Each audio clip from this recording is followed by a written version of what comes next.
Niliona hata hapo kwenye bango kuna mtu anadai 600,000. Hebu na aje hapa mbele huyu.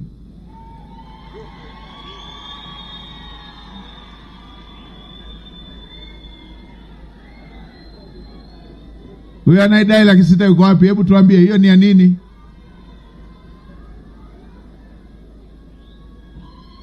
Yule aliyeandika anadai 600,000 yuko wapi?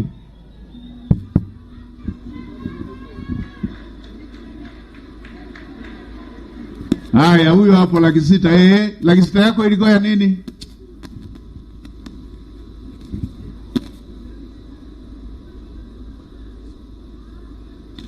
Hebu tuambie ilikuwaje?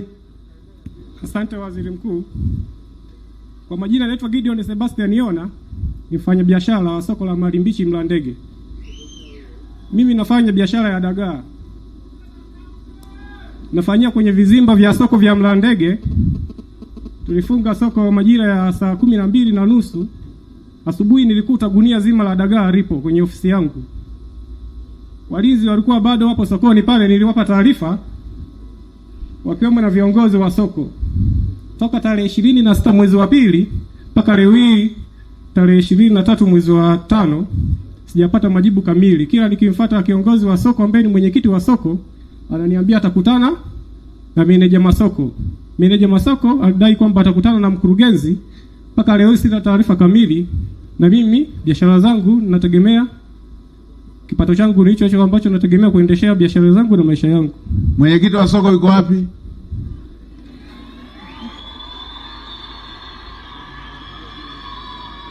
Mwenyekiti wa soko yuko wapi?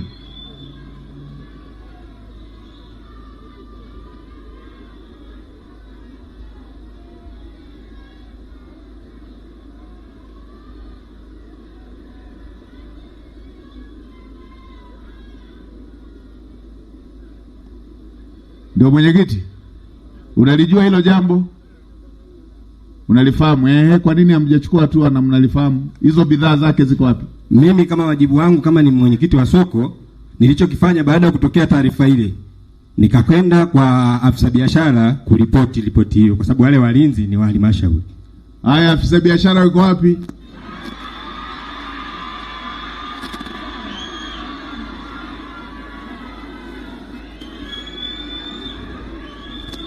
Afisa biashara, njoo hapa utuambie baada ya kupewa hii taarifa mmechukua hatua gani?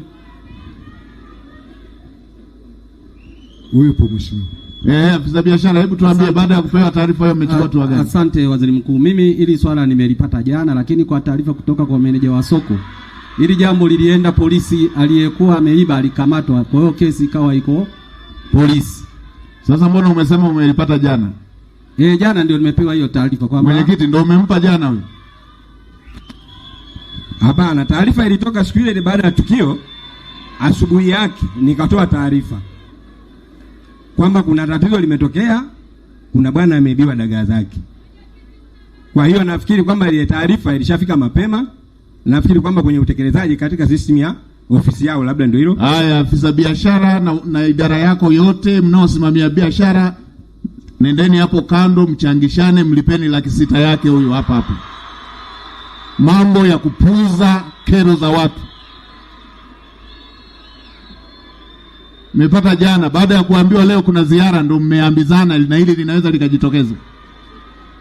Ita na timu yako mpatieni sasa hivi.